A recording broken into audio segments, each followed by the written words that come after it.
របាយការណ៍ទិន្នផលសរុបក្នុងស្រុករបស់សហរដ្ឋអាមេរិកនឹងក្លាយទៅជាព្រឹត្តិការណ៍ដ៏សំខាន់នៅក្នុងថ្ងៃនេះសូមស្វាគមន៍មកកាន់ព័ត៌មានហិរញ្ញវត្ថុរបស់ FA Insight ការសង្ខេបព្រឹត្តិការណ៍ទីផ្សារប្រចាំថ្ងៃទី29ខែឧសភាឆ្នាំ2025នៅក្នុងថ្ងៃនេះយើងទទួលបានអំពីរបាយការណ៍ទិន្នផលសរុបក្នុងស្រុកប្រចាំត្រីមាសរបស់សហរដ្ឋអាមេរិកដែលត្រូវបានគេរំពឹងទុកថានឹងមានទិន្នន័យដក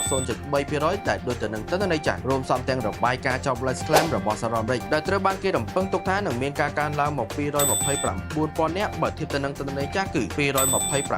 នាក់និងរបាយការណ៍គេហដ្ឋានគ្រងនឹងលក់របស់សហរដ្ឋអាមេរិកដែលត្រូវបានគេរំពឹងទុកថានឹងមានការធ្លាក់ចុះដល់ទៅដក 0.9 បើធៀបទៅនឹងទិន្នន័យចាស់គឺ 6.1% របាយការណ៍ស្តុកប្រេងឆៅរបស់សហរដ្ឋអាមេរិកដែលត្រូវបានគេរំពឹងទុកថានឹងមានការថមថយមកត្រឹម 0.3 លានបារ៉ែលបើធៀបទៅនឹងទិន្នន័យចាស់គឺ 1.3 លានបារ៉ែលហើយសម្រាប់ថ្ងៃនេះគឺជាថ្ងៃឈប់សម្រាករបស់ទីផ្សារនៃទ្វីបអឺរ៉ុបទាំងមូលផងដែរសម្រាប់នាពេលយប់រំលងអាធ្រាត្រនេះវិញយើងក៏នឹងទទួលបានការឡើងថ្លែងស្រង់រដ្ឋាភិបាលពីសំណាក់សមាជិកធនាគារកណ្ដាលសហរដ្ឋអាមេរិកដូចជាលោកស្រី Kugler លោក Gosby និងលោកស្រី Daly ផងដែរនិងរបាយការណ៍ចុងក្រោយគឺការឡើងថ្លែងស្រង់រដ្ឋាភិបាលពីសំណាក់ប្រធានធនាគារកណ្ដាលចក្រភពអង់គ្លេសគឺលោក Bailey សូមអរគុណចំពោះការតាមដានព័ត៌មានហិរញ្ញវត្ថុរបស់ FA Insight